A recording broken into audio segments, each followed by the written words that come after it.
Bibi Aisha has been constantly communicating with us, giving us the progress report, etc. Well, I'm not going to steal her thunder. She's going to talk to us about the book as we chat to her. Fatima. Gee.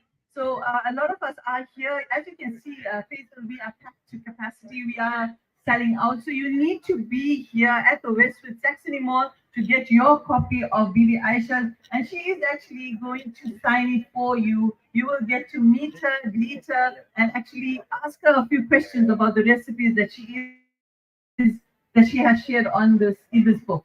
So Bibi Aisha, what inspired you to write this book? Firstly, Assalamu alaikum wa rahmatullahi wa barakatuh to everybody that's here today. I'm very, very emotional, so please bear with me. And to all our beloved listeners, alhamdulillah, jazakallah khairan for your love, for your support, for just everything, for how you touched my life. So it inspired me to create a book like this. This is the type of book I wish I had and still have. When I was growing up, previously we would think of the different cultural backgrounds we would have from India. My mother is Alipur. My father is Alipur. My husband is Alipur. It doesn't get worse than that. And my mommy used to, when I say worse, it's these Alipur people are very pretentious about their food. And I remember there were times when my mommy used to say, oh, I don't know what kind of Alipur you are. Because you're cooking, you need to do it this way, you need to do it that way. And then my father would always praise me, you're doing it so good, you're doing it so well. And my mother would say, keep up that head. Only when the mother-in-law compliments, then you can cook. And it was just so amazing. That's why this book is actually dedicated to my mommy, who's 84 years old. She'll be 84 this month. She's got dementia. And this is like a labor of love dedicated to her. So it's a type of recipe book that is easy to manage. You can see the size of the book. It's easy to carry around. The pictures, I basically did everything in here myself, including the next question was, how did you develop the recipes in the book? How did you come to that conclusion for each recipe? Okay, so I grew up in a home again where food is a big thing. I think it's a big thing in everybody's home. But it's a selection of cosmopolitan food. So it's food from different cultures, different genres, different countries. And I thought that, let's make food time exciting using ingredients that we have in our cupboards, not something that you're going to have to spend a lot of money, but more important, clean eating. Because I've recently been diagnosed with an ulcerative colitis. So I need to be very mindful of what I eat. And that's what I decided. I wanted people to have a passion for cooking like I do. And the bigger intention would be, for children, to break the stereotype that children can't cook. There's no such thing. It's reviving the sunnah, doing household chores is the sunnah. So talking about sunnah in the kitchen. Talking about sunnah and children getting involved in cooking, we met one of your very young fan here who was very excited to buy the book with his savings. And I feel like you have inspired our youngsters to want to go in the kitchen and cook. So what do you think about that? When he came to me, when Fatima told me about him yesterday, I was so overwhelmed. When this 9-year-old boy came from Peter Marisburg with his life, with his savings to buy my book, I was very overwhelmed. Alhamdulillah. I mean, I had another brother, he asked me not to say his name, but I know, he got engaged and he really wanted to impress his fiance. And he said, Auntie Bibi, I'm going to use your butter chicken recipe. And then he messaged me and he said, it was a winner. And he started crying. I mean, they got married and she said, yes. Alhamdulillah. I thought you would tell us it's really impressive and you bought a book for me to give to her. I mean, that's not impressive. Okay, let's talk about your book. I'm just looking at it. I'm admiring the cover. And I know there's a whole story behind the cover. Tell us about the cover. Okay, I must tell you something, right? I didn't know until recently that I think for some food pictures or cover pictures, they use dummy food. I didn't know that because I use real food. I use real food. I designed this cover myself. There's a story to this. That Valen, I got a lot of hiding with that Valen because my roti wasn't round. After I visited Hyderabad, I wish I could tell my mommy, it's happening to be round. But anyway, I set this up myself. It took me about 2.5 hours. Myself, and I must say this, my right-hand woman, her name is Valencia Marman. She is my helper. She is just phenomenal. She just helped me with so many things. She used to taste the salt for me. My poor husband, needed to taste everything, alhamdulillah. But the story behind this is every photograph here is not Photoshop. I took these photos myself. Alhamdulillah. And did you prepare them yourself as well? And I prepared them myself. Yes, my next question was, which is your favorite recipe in this book and why? You know, when you go through the recipes, you're going to notice on certain recipes there's a story, right? Because every recipe or everything in this book is intentional. It is calculated. I knew why. So there's so many, but I must say my signature butter chicken, my chicken corn soup. You know, when I think of avocado milk drinks, that was something my daddy liked and he used to prepare. Fried banana dessert. That was like, you know, everyone knows a fried banana when you're having a seri. I turned it into a dessert. So I can't even say, you know, all of them are special in so many ways. So my next question would be, how does the book reflect your personal cooking style and philosophy? Okay, for me, I eat with my eyes. I think everybody does. So for me, it must look appealing. You must want to look at it and say, I want to taste. I'm very pedantic. The other thing that I'm also very pedantic about with food is it must look good, it must taste good, but it doesn't have to be very expensive. And it's always make a little more so you can share with somebody else. Exactly. So we were speaking to your husband a little earlier last night, and we were asking who was tasting all that food that you were preparing and photographing. We ask him to answer. I think, you know, a lot of the dishes, obviously, because with my husband is where he likes good food. So it was my husband, it was my Valencia, like I said. My mother-in-law, and she praised me. My mother-in-law gave me a thumbs up. So we had this like sort of inside joke. You know, if I make something and my husband would praise me, so I'll tell him, can I cook? He said, yeah, so I'll say to him, now can I get married? We are very excited. I've seen your friends, your families have joined you, enjoying the success of your book. So what's next for Bibi Aisha after this? Okay, inshallah, there's some TV interviews coming up. I'm not going to say any names, but yeah, there's some TV interviews coming up to discuss this book. And you know, the motto of the book is the best way to show your love and appreciation for someone is by cooking for them.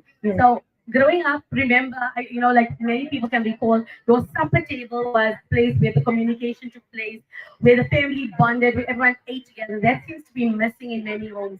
I want to recreate. Whether it's the supper table, whether it's the lunch table, you know, doing household chores is a sunnah. Cooking is a sunnah. Eating together is a sunnah. Bringing back that love and muhabbat through food. Absolutely, absolutely. I actually agree with you wholeheartedly. I love cooking. So, Bibi Aisha, this brings me to the end of the interview. Your parting words to the listeners and for those sitting at home and doing nothing. Ask them to come over, meet you, greet you, and get to buy this book. Okay, I'm just gonna say, like I said, there's some TV interviews in the pipeline. I've been invited by various restaurant owners, restaurants around the country to do demos and do collaborations with them. One of the finest restaurants in Eastern Cape, from where I'm from, that chef actually took a few of my books and asked me, can she include some of the things in her menu? And you know, when you were Greek chefs, they're very passionate. That was meant a lot to me. I learned from a lot of chefs from around the world in my travels overseas, and I realized the greatest lesson that comes from cooking is keep it simple. The marinade must not overpower the protein. Keep it wholesome, keep it natural, and get everybody involved. And even when the glasses break or the dishes break, get everybody involved and sweeping up and cleaning up. I think getting everyone involved is absolutely vital because what happens, Vivesh, many of us have this notion that we as men are not supposed to go into the kitchen. We've done the ladies retreat incorrect. You know, we've always advocated that this must be done by everybody. And what happens here, Aisha, is that when you do it together, even the feelings between the spouses deepens, it gets stronger as well. So I think, you know, I like what you advocate that everybody should assist, everybody should be doing it together. I know some of the guys are giving me some heavy looks there, but unfortunately, that's how it should be. Now, Vivesh, you know, I'm looking at your book. Alhamdulillah, the whole spectrum of recipes, different stuff. How did you manage to prepare all of this in 6 months? I mean, I'm looking at your husband's hand, right? He doesn't seem to have put on any weight since you've seen him at the soup. And he's still as smart as ever. So I'm wondering what happened. We did a lot of walking in Europe recently, so yeah. You also said that he's your critic. He is my critic. And I know He is he's a Mohammed's connoisseur. got a very distinctive palate like me. But the thing is that I'm a perfectionist, but I think for anyone when they cook, it's your language, our love language. So you have your pride in your cooking. You know, if somebody insults your cooking, you like take it personally. So I'm the type of person that I will only serve it to you if I'm extremely happy with it. I thought you were going to tell me you only serve it to us if you tell me the meat is good. It looks good. I must be happy. I mean, I'm not going to eat it. I can't expect somebody else to. Okay, okay. So, Bibi, actually, one of my next question is, which recipe would you say was the most challenging to put together? The lamb curry. The lamb curry. I'm not so much of a red meat person, but then you have to cater for everyone. Sort of thing. My husband likes red meat, so that one I was like, oh, I hope the lamb falls. I hope this. But you know, firstly before you cook, you say Bismillah ar-Rahman ar-Rahim. You thank Allah Subhanahu wa Taala for this ni'mah that you have food in your cupboard. I mean, if we think of so many communities, people of Gaza, they have nothing to eat. Whatever it is that you have, you say, Shukr Alhamdulillah for this. Allah Shukr, I got something. But how do I put it together? And lots of times people will ask me, what's your favorite ingredient? And I'll say love. If you make anything with love, it shows. So I've got the Aisha Jamal here, and she's going through the recipe. She's been one of the first 10 to buy the book. So, Bibi, Aisha Jamal, tell us about Assalamualaikum warahmatullahi Wa alaikum salam. wabarakatuh. Fatima. Alhamdulillah. Jazakallah for joining us and being one of the first 10 to I buy will the have book. that. So, do you have a question for Bibi Aisha? Yeah, I am. Maybe Asha did not mention her Mu'azza. And Mu'azza is a part of her life that she like dearly loves. So she didn't mention Mu'azza, and I think Mu'azza would be very upset right No, now. okay, just for everyone to know, Mu'azza is my cat. She's my main cool cat. And this cat, in Gujarat, they say Chati Bilari. My granny used to say, someone that wants to taste everything. That's what this cat does. And if certain things she don't like, she also just walks away.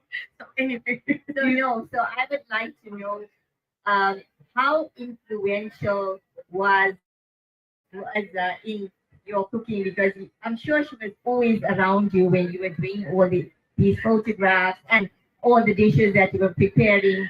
How was that interaction for you? I think the only thing that was very difficult was to keep her away from the kitchen sink.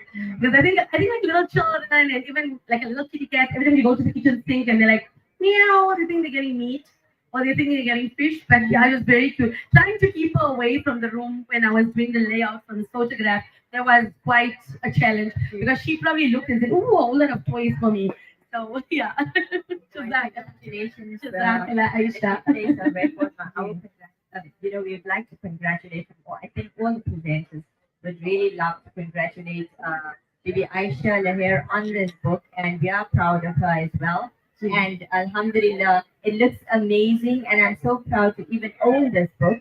MashaAllah, and well done to you. And Ameen. when the book's being bought, Bougie Bay had sponsored a gift, and you've given a beautiful apron to wear in the kitchen. So enjoy that. Yes, no, it will. And yes, we have that a lovely gift in here, as well as whenever we're going to be wearing the apron, we will put it off as well, and all the dua. Can I give a message to everyone that's here? So whoever is here, you need to get a copy of Cooking with Bibi Aisha. And when you cook with Bibi Aisha, I promise you it'll be fun. It'll be easy. It's bright. It's colorful. It's ingredients that you have in your cupboard and fridge. Some of them are a little bit over the top. But most importantly, it's flop. It's flop proof. I'm not going to put something in there that you're going to struggle. Prepare a meal with your family together. Prepare a meal for your loved ones. Prepare a little extra and give it to those in need, those in your community, and spread the love through food. And also, I'm going to be here up until the end of this event, which is tomorrow. I will be very, very happy to sign for you personalized autograph. And yes, Bougie Bay has given us gifts. Thank you so much to that phenomenal woman. Because it's when women stand together, making things happen. So mashallah, she's also included some gifts to the first 10 people who buy. There's also complimentary Cooking with Bibi Aisha apron.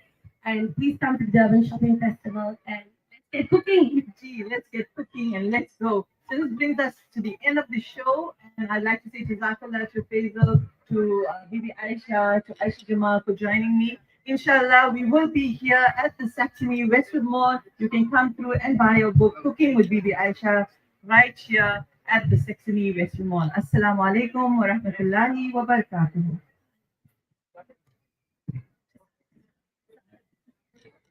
Very